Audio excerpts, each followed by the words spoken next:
shortly.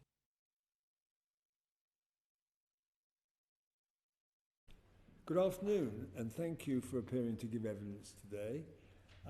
In July, we heard from the Port of Dover, Getlink and Eurostar on the EU's soon-to-be introduced entry/exit system. As they facilitate juxtaposed border controls at their sites, they will feel the impact of entry and exit acutely, and they told us about their particular concerns and preparations regarding the introduction of the system. Did you watch that? I presume you did. Today we will look at how entry-exit will impact the travel industry more generally, including passengers departing the UK from traditional non-juxtaposed ports for the EU/Schengen area. We are especially interested in the preparations airlines and coach operators are making to ensure that travellers are aware of the upcoming changes and your views on your own and the government's responsibilities in this regard. With the system now stated to be introduced late next year, we hope to hear further details on what it will entail. We appreciate, however, this information is for the European Commission to provide and the UK government to elicit. We will also ask about related systems such as the EU's ETAS and the UK's ETA, and the thoughts of the travel industry on what seems like a proliferation of new digital border systems. Our overriding concerns are, firstly, that the UK government is providing the support and advocacy that your members require ahead of such a major change, and secondly, that next year does not roll around with the travelling public unaware of the new EU entry requirements which they're going to be facing. So before we get started, and for those watching at home, would you mind briefly introducing yourselves? And if I could start with Mr. Petheridge first, and then Mr. Smith, thank you very much. Yeah, my name's Luke Petherbridge. I am Director of Public Affairs at ABTA, the UK Travel Association. Thank you very much. And Mr. Smith? And I'm Phil Smith. I'm here on behalf of the Confederation of Passenger Transport. We represent around 500 coach operators across the UK, and I am the UK coach manager in that organisation. And by the way, as we go through these, because the coach industry, for example, is so much, they're big coaches. So the question of how you manage to handle it from a particular, I mean, do people go into the coaches or can they come outside? Is there some way that you've got some ingenious method of speeding it up, which you put forward to the government and to others, which they're not taking any notice of? Because that, I think, the practical side of this seems to me quite extraordinary, that with modern digital facilities, it's taking far too long.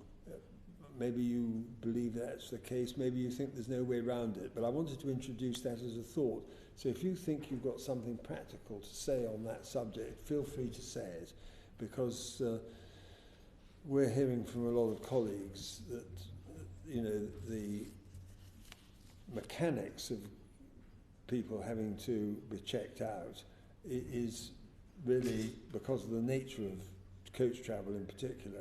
I think probably that's the biggest problem, is it not? If you could help to sort of throw something out into the arena on that subject, if you feel that you'd like to do so, if we haven't asked the question the way you think it should be asked. So I'm going to say this. I'm asking the first question. So as a committee, we're experts in UK-EU affairs, and our expertise does not, with some exceptions, looking to my right, stretch to travel and tourism. For our benefit, would you briefly describe your respective industries, explaining those aspects that make it unique, which is really in a funny kind of way what I was trying to refer to just now, and why a fluid UK-EU border is important for you and your members? Luke. So our members are UK travel businesses primarily intermediaries, so they're not always the carrier themselves. There are some exceptions to that, but primarily they will be tour operators or travel agents that have purchased travel arrangements with other providers, so they're not in charge of the airline itself, or in some cases the rail operator, ferry operator, whatever the case may be. Why this matters to us, quite simply, is that about 77% of all UK holidays outbound, and our members primarily sell outbound holidays, they do also sell some domestic holidays, 77% of those holidays go to the European Union. So it is by far our largest outbound market, and therefore we need to ensure that the flows between ourselves and the European Union continue in a kind of free fashion. Well, you made that clear, but just to offer a thought on the theme I was putting forward before, why can't they be checked at an earlier stage in the journey? In other words, going towards the port rather than at the port. Yeah, the fundamental reason for that is that it's written in regulation that the check has to occur at the border.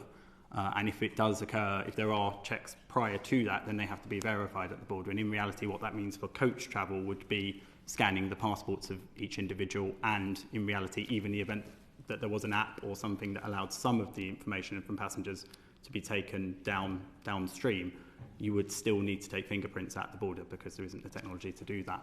But do you have any technology that would enable you to speed up that part of the process? Because if you could do it from a big depot from which the coach made its way to the destination and the border, then of course, you know, I know there is always the problem of people impersonating other people and all that kind of stuff. But is this something that you've been giving a lot of thought to? Well, I suspect the industry's solution, and Phil might expand on this, would be that we would like to see that taken away from the border in a mobile fashion, whether that be... You'll deal with this later, will you? Yeah, it's interesting you should raise this, Sir William, because we were told in one of the HM government workshops run by the Home Office that there was a possible option to use a tablet or an iPad to actually scan passengers' faces with a Frontier official coming on board the coach. That has, I believe, since been dismissed because of the angle that the device would have to be held at in order to get an accurate image taken, and you know, and the issue about space on board the vehicle for officials to move back and forth was cited as being a difficulty. Yeah, but that's assuming that they're actually sitting there in the coach for this purpose. If they were somehow to be doing it as they went into the coach, they're static and, you know... Well, I'll come on to that as well. Okay. There's already technology available that two of the ferry operators are using for their own internal process of embarkation when passengers leave the UK on coaches through the narrow straits, which involves scanning of passports. Now that, for the two ferry operators concerned, that saved a great deal of time when the coach arrives at the Frontier on the quayside at Dover East and Docks. So, as a layman and not a technological expert, I would have thought that between the European Union and the UK government, some form of development of that application might be possible in order to process at least a part of the EES process. I accept it might not solve the issue about fingerprints, and I believe it is written into the regulation that despite the passenger having to pass through one of these kiosks and have their passport read biometrically and the fingerprints to be taken, etc., they still then have to present to an EU state. No one took my fingerprints yesterday when I came back from Madrid.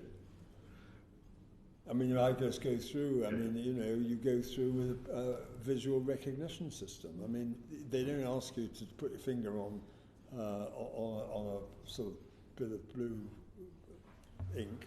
Part of the new system that's coming in. So with the EES, fingerprints will be part of the biometric checks that are required. That isn't in place yet. It's due to come in back end of next year. I'm thinking out of the box, or in the box, really. I just can't understand why there isn't a simple solution to this, really. Because, I mean, it affects the frustration of the people on the coaches and so on, does it? Yeah. We would be very pleased if a proportion of the EES process could be conducted away from the border itself, and given the tech app developments that have taken place with two of the ferry operators, and I think the third one's probably working on something as well, some adaptation of that by the EU, because it's an EU scheme at the end of the day, ought to be possible to at least remove some of the the more routine bits of EES, like, for example, scanning the passport itself. We're reliably informed that each initial transaction through one of the kiosks will take up to 1.25 minutes. That's because everything has to be downloaded, and then the person is clear for, I think it's the next 3 years, and then if they get a new passport or the 3 years expires, next time they go through, it all has to be done again. So it's going to be a rolling ball, in as much as there'll always be people with new passports, there'll always be people who haven't been before, so that anything that can be done in order to take some of this process away from the physical border would be very, very welcome. I see. Greg Smith. Thank you, Chairman. Repeating or continuing with the theme of the Chairman's questions just then, it's clear that the fingerprint and photograph position is going to be difficult, but can you take us through some of the other impacts that the entry-exit system is going to have, Mr. Smith, particularly on your sector, but more widely, Mr. Petherbridge, to the wider travel sector? Well, in terms of coaches, whilst everybody currently has to get off the vehicle and have their passport ink stamped, depending on the physical ability of the people on board the vehicle, that can sometimes be quicker, it can sometimes be a slower process. But with EES, that time is going to be increased significantly, because everybody's going to have to troop through a kiosk. There'll be the inevitable issues about some people not realising what they have to do once they get into it, because it'll be the first time they've done it, or even if it's not the first time, they'll still struggle. Then there'll be a further queue to present themselves to the frontier official so they can have their passport scanned, and it will slow the whole process down. So it'll be the pivotal issue for us, I think, will be how many kiosks are going to be physically present at Dover Eastern Docks, because that, for us, that is the key location that really holds the key to the future of international coach travel post EES. Because if this is got wrong, I can see international coach travel becoming very, very difficult to maintain on a consistent basis in volume, because so much of the traffic goes through Dover. What does your modelling show to be the expected delays that a coach where all 52 seats or whatever are fresh to the system? It's a good question. It really depends on the number of kiosks that are installed, because, for example, if there are six kiosks, it could take about 12 to 15 minutes to get one coach load of 50 passengers through. If there are fewer, it's going to take longer. We see spikes in coach traffic through the narrow straits at certain times of the year. For example, post-Christmas when the schools go skiing, then again at Easter. The two main spring and summer school holidays create additional peaks as well. So just to give you an example, we believe around 70,000 coaches a year go through Dover and Eurotunnel altogether, and it's about 3 million passengers. Now, that's not evenly spread. If you went down there today, you'd probably only see one or two coaches, but as we know from past events and the media coverage they attract when things slow down, it doesn't take a great deal of disruption to the pattern of processing for difficulties to arise with all the resultant problems in the town of Dover and the impact that has on people who live there and have to go about their normal business. Just before I bring Mr. Petherbridge in, where in the world, where there are clearly other borders that coaches cross, offers the best solution for this? Is it perhaps United States to Canada or United States to Mexico, countries that are pretty well renowned for having secure borders? It's difficult to find an example, but it might be worthy of further investigation to look at USA, Mexico, but it's not really a like-for-like comparison. The narrow straits are very unique, probably in terms of, because of coach volume. I'm sure coaches go through the US border into Mexico and into Canada, but this concept of coaches going across into the EU has been developed over 70 years and is a very popular means of travelling internationally for particularly school groups, older people that don't like to fly, and it's very eco-friendly. We, as an industry, we distribute about 5 times less carbon than a journey by air. So it would be a real shame if what's really an administrative challenge, destabilised and ultimately destroyed the international coach travel market. That wasn't a particular challenge before we regained our sovereignty either. Indeed, yeah. Mr. Petherbridge.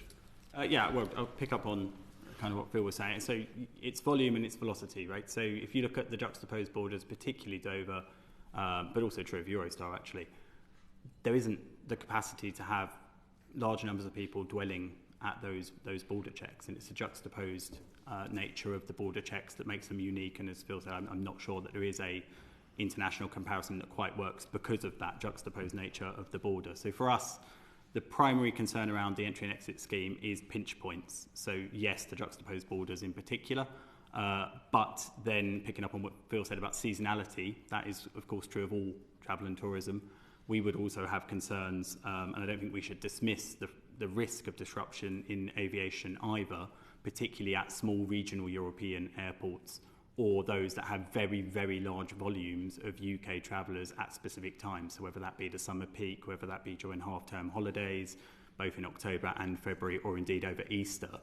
And I think actually, when we look at specific sectors that we have concerns about within our membership, and Phil touched upon this a couple of times, but school travel in particular does have a reliance on the short straight travel, particularly Dover at the moment, because Eurotunnel has essentially reduced its capacity for coach travel, which has pushed more coaches into Dover.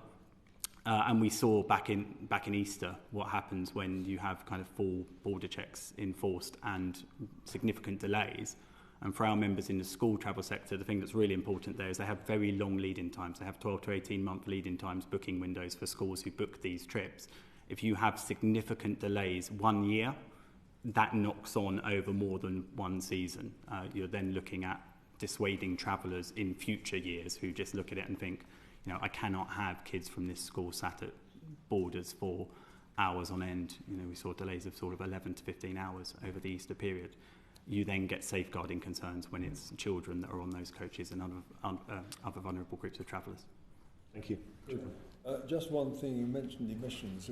I just don't know enough about this to know whether you're into electrically driven power systems in coaches. Is that on the agenda at all? It is on the agenda, as is potentially hydrogen, but I could probably spend the whole afternoon telling you about where that's going. I just wanted to know, because you did mention emissions. I mean, the electric operated system would obviously be a great improvement.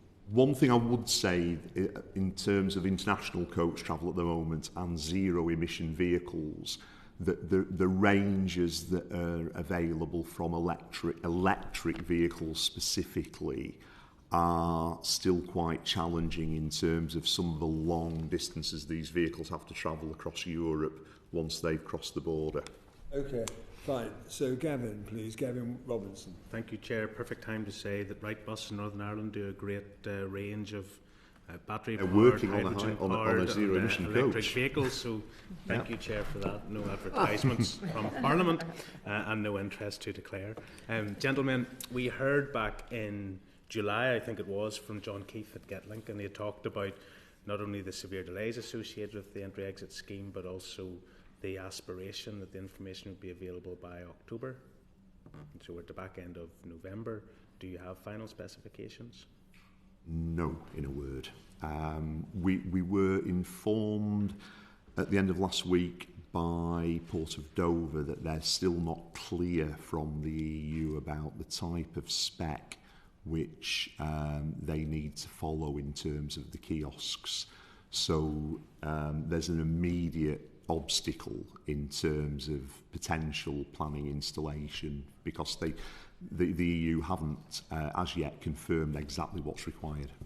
Are you doing all of your engagement, yourself, Mr. Smith, first, through Dover? Dover are the primary engagement, or are you having direct engagement? They are yourselves? a significant partner in terms of engagement, but I have to say, in terms of operational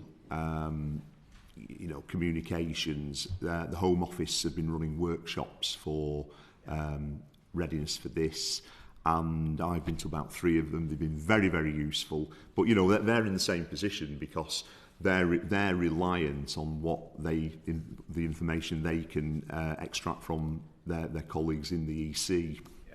Okay. APTA is at exactly the same position. Do you have your own direct engagement? And more importantly, when we were told in July final specification would be available in October, have you got any sense today of when final specification will be available? No, my understanding on specification is no different to Phil's. We're still waiting for the final details, and obviously that impacts not just the ports and operators reliant on at the juxtaposed borders, but everybody, including the airlines, that we need to put systems changes in places to facilitate these as well. So that is a very, very significant challenge for the entire travel industry.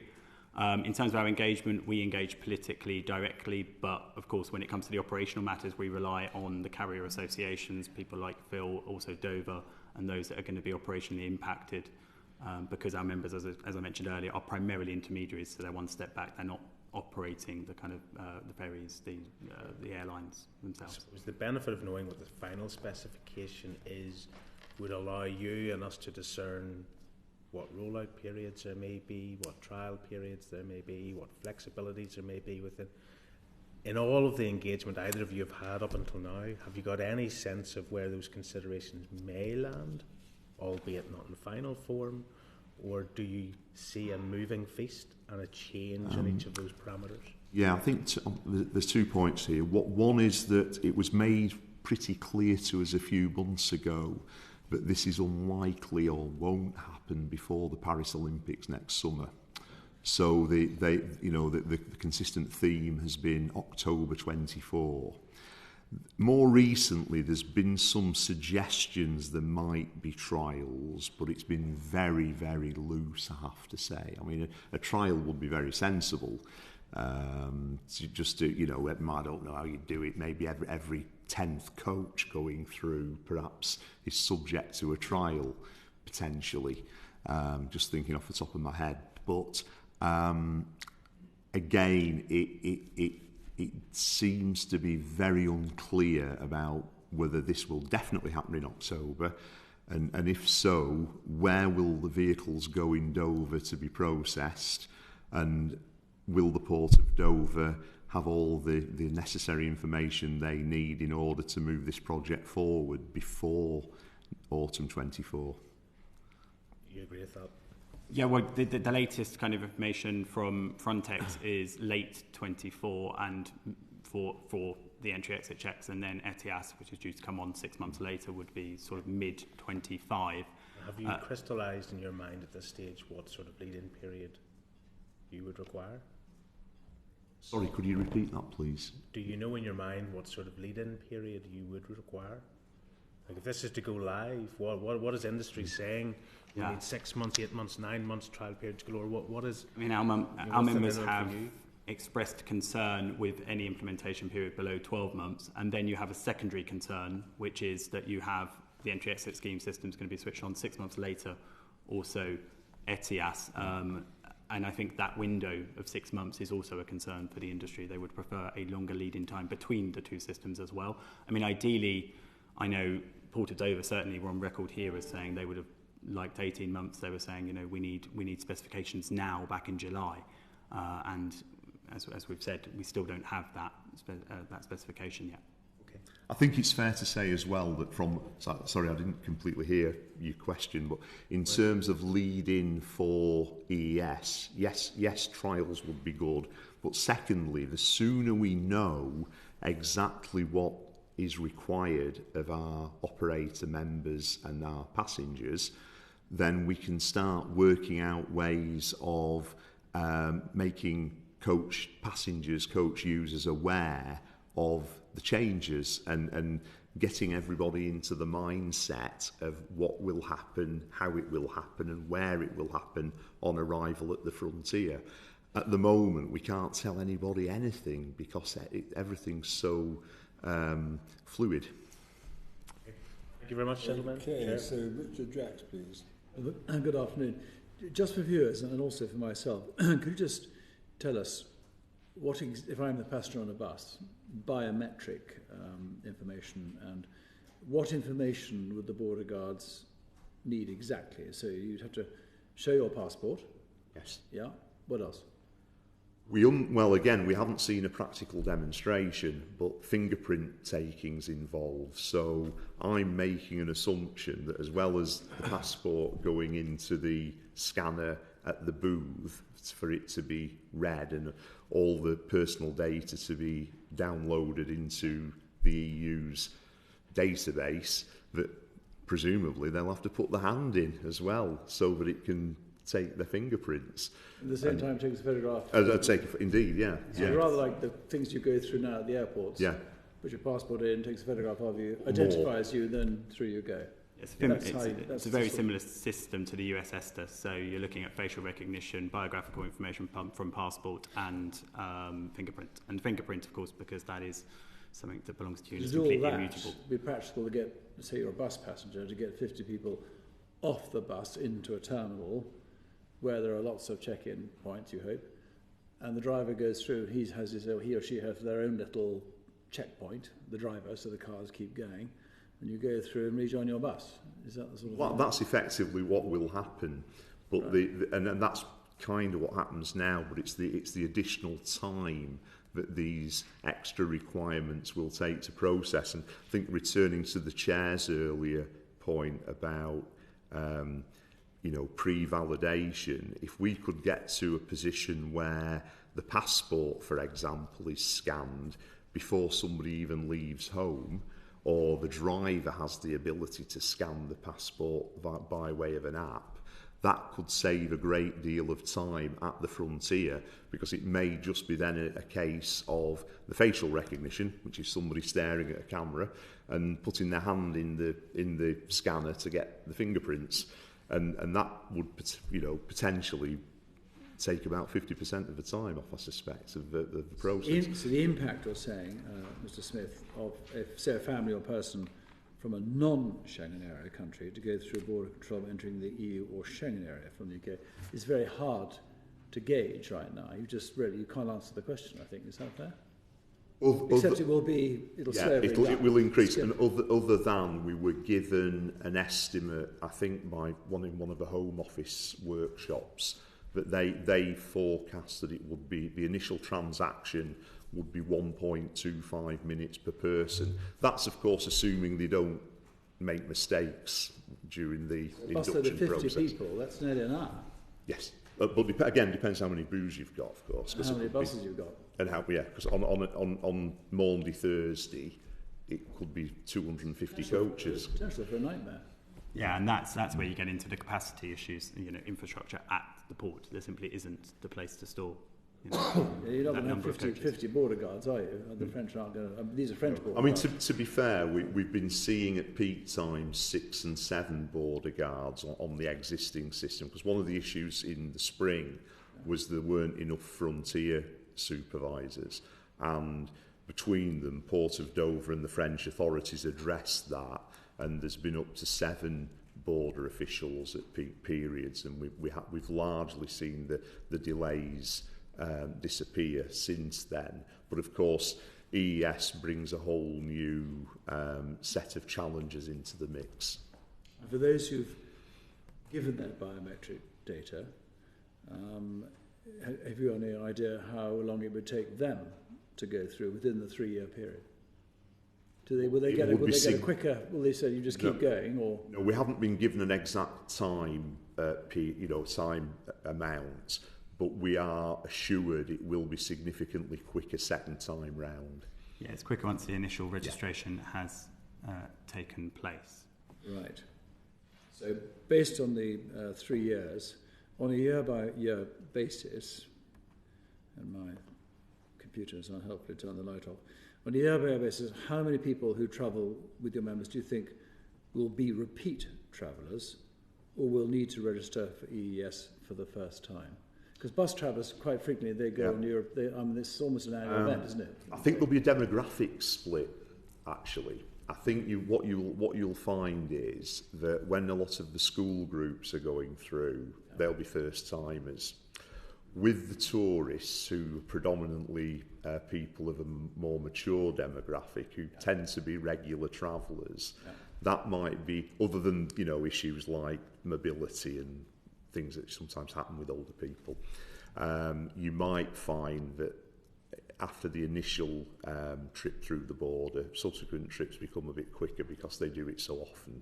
But I think we have to bear in mind that when we've seen these issues of processing people at the border, it's been when the schools are on the move, and my forecast is that a lot of those will be first timers. So for example, we would hope that when this system comes in, it will be embedded in time for when the ski season starts, which is when a lot of school groups travel to the continent, for example. We wouldn't want it to come in at the start of that. I mean, that's a really important point. So, the switch on point and how that times to peak periods for travel is going to be really important for the initial implementation of the scheme, because we are going to have a bulge of first-time travellers initially because they've never had to do this before. So the moral of the story is don't be on that first bus. Well, the moral of the story, or the message that we would give, is turn it on at the correct time, essentially. Don't turn it on at peak travel periods. And I think that applies to both regimes, the entry-exit scheme and also ETIAS. We would say avoid turning them on at peak periods. And just finally, if you have 6 to 10 or how many buses you have in a queue waiting to get through, there are 6 border guards, you've got 50 people in each bus, mass was not my strong point. You're looking at several hours for that last bus load to get through, yes? Again, I would refer to my earlier answer regarding the number of kiosks, because I think the critical thing here is how many kiosks are actually available. These are French manned, yes? Sorry? These are French manned? At Dover, yes, at this side. These will be French people on the kiosk? At the juxtaposed borders, yes. And I'm just wondering whether they're going to be willing to put a lot of checkpoints on this. Well, now hang on. Yeah, right. There's 2 things here. The first issue is the kiosks, which will be standing infrastructure, and it's my understanding that Port of Dover will be responsible for installation and providing those. Okay. So it really depends on how much money for investment they have available in terms of how many, and space, crucially as well, how much space they have to actually install what is perceived to be the right number of booths. Frontier staff is a French issue. Now, in fairness, after we had the initial problems in the spring, there appear to have been less issues with the number of French border officials in situ at the juxtaposed border since. So it would be my view that post EES, because border guards still have to supervise all this and scan passports, that if it's busy there'll be 6 or 7 of them, with 6 or 7 scanners to actually make sure the flow following the people coming through the kiosks happens in an efficient way. Okay. Well, thank you very much. I think we've encouraged slightly on the next question, so I'm going to hand back to the chairman on space, I think. Okay, fine. Well, thank you very much. Andrew Jenkins, Dame Andrew Jenkins. Thank you, Chairman. Hi there.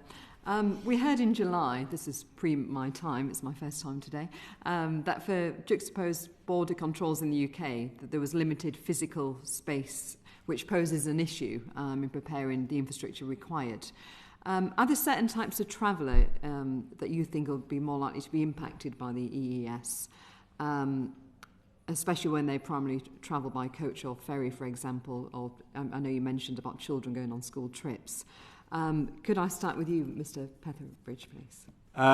Yes, I mean, at the juxtaposed borders, the primary concern is going to be coach passengers, so, you know, large demographics there, children, school children, and as Phil alluded to earlier, the elderly as well, you know, would be the two kind of demographic groups. So I suspect that at the juxtaposed borders is the concern. And as you alluded to in the question, and it was covered in July, but there are significant capacity problems at both Dover, where there simply isn't the space to increase kind of checks around the port, and at Eurostar Terminal as well. Anyone who's been through St Pancras will realise that is a very busy I think people will be station. dissuaded from travelling in the future.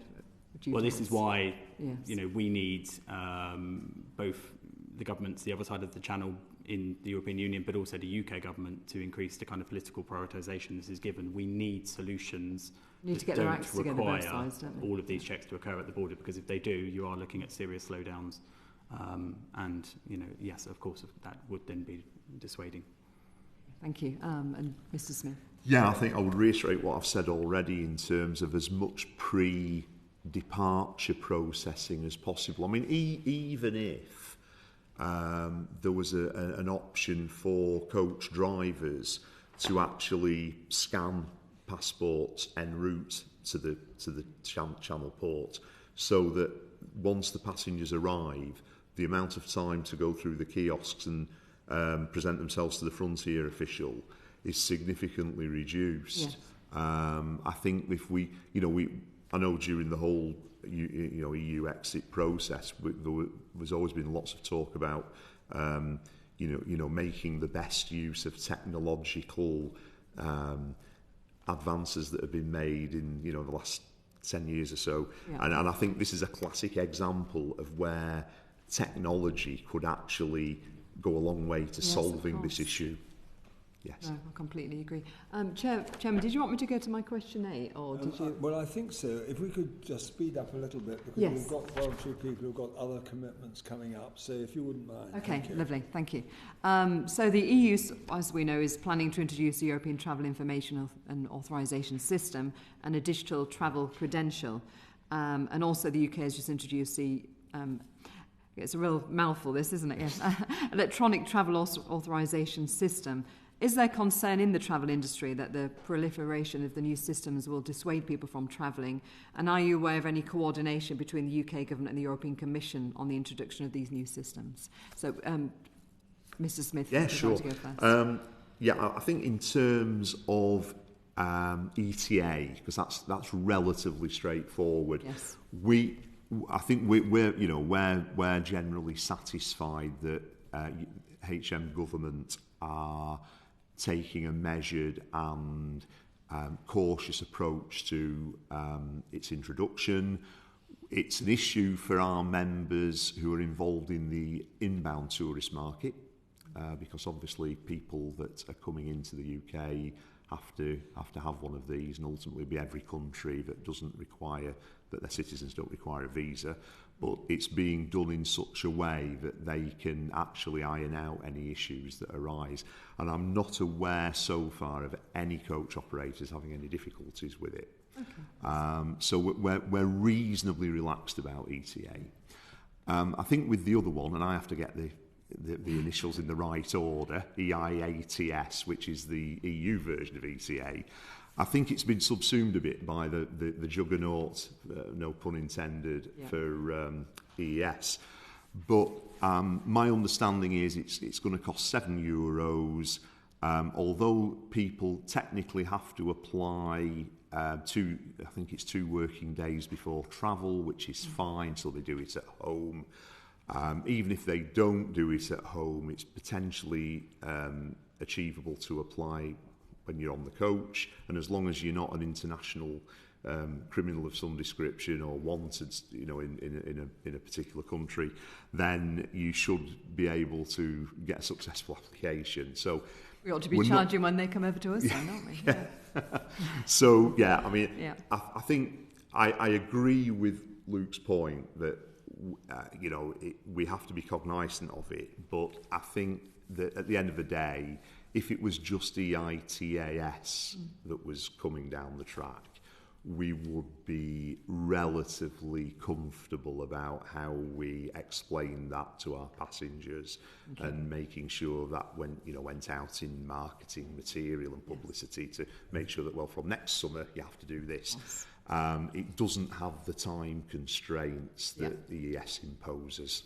Do you have anything to add, Mr. Petherbridge? I think I would primarily agree with that assessment. I mean, ETIAS is very similar to USS, the Canadian ETA.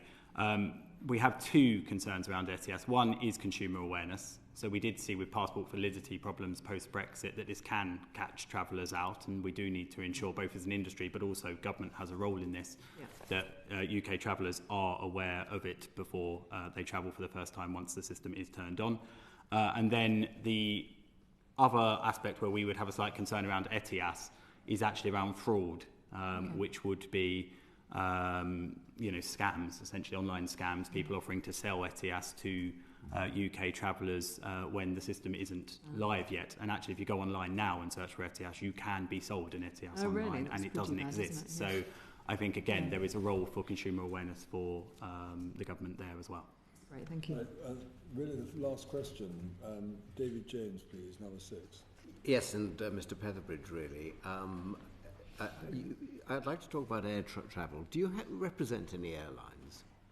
So we have airline-owning tour operators in business, so Jet2, TUI, EasyJet, Virgin Atlantic, so yes. Okay. Well, we've had evidence, and in fact you've touched on this already, that United Kingdom airports are less likely to be affected by EES because, of course, there are no juxtaposed controls. However, of course, British travellers will be travelling into European airports in the Schengen area. How big an issue do you think EES will be for British passengers flying into the Schengen area?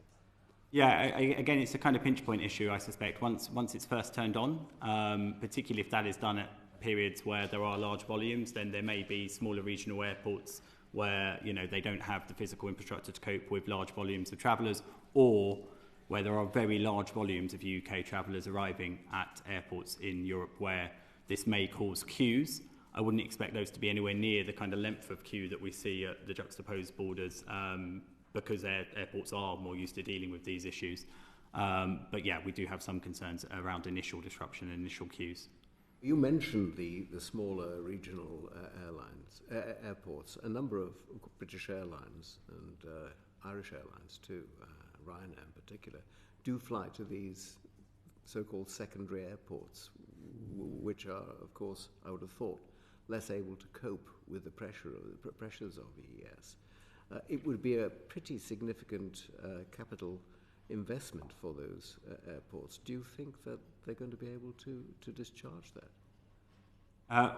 I suspect they will, but it requires, again, the governments in destination to be alert to this problem coming. We have seen some airports in Europe already adopt kind of measures to help the flow of UK travellers. So some Portuguese airports, for example, some Spanish airports where there are large numbers of UK travellers already, you've got additional border checks.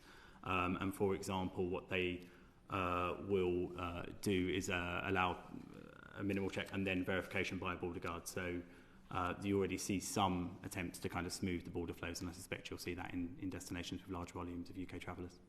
Would you like me to pass on to the next question? Well, actually, we're moving to 10 now, and Gavin Robinson is now going to ask number 10, isn't he? So I understand. Thank you, Chair. Gentlemen, we've talked about specifications and how much preparation and planning you can do with the lack of specifics that you have at this stage. But knowing that there will be a process and knowing that your members are the ones that will be receiving the ire of the public should it prove problematic, do you feel a moral obligation that it is your responsibility to advance and indicate what is required, that there may be disruption? Have you got plans in place with your partners or members as to how that may be rolled out? And you know, if you have, can you share those with us? Yeah, so I mean, ABTA has quite a well-known consumer brand, so we absolutely see it as part of our role to inform customers about changes to travel. We are looking at putting up information on our website for consumers to make them as aware as we can at this point that these systems are coming. And indeed, for the UK ETA, we already have some advice for inbound travellers as well. So we will be doing that from a UK travel industry's perspective. I guess where I would slightly push back is we don't know the specs, we don't know exactly what is required yet, and we don't know the date that this is coming into entry. So it is difficult how much information you can give at this point, but we absolutely see a role for industry as well as government in getting those messages across. I mean, that point about the government is really important, isn't it? Because have you had discussions with them about making travellers aware of the new requirements? Yeah, we have very strong relationships with the Foreign Office and also Department for Transport, and we are making these points to them. In fairness, you know, again, we don't have a switch on date yet, so there isn't an ability to do that, but we will continue to make that case. Okay, so that's really helpful and very interesting, and you know, it's given us a new dimension to look at your industry. And I was in Madrid airport yesterday. I was a bit surprised at how few people there were around, which sort of struck me as very odd. I couldn't quite understand why. That's not really your problem, is it? It's strange you should say that, actually, because I was in London yesterday and I travelled home to the northwest, and the train was quiet, Euston was quiet, and I thought central London was quiet, given that it's, you know, a weekday in November. Yes, so it might be, I don't know, it must be. It might be some other reason. Anyway, yeah. But thank you very much for coming, and it's been very interesting and informative. Thank you very much indeed. Thank you. Thank you. The proceeding has ended.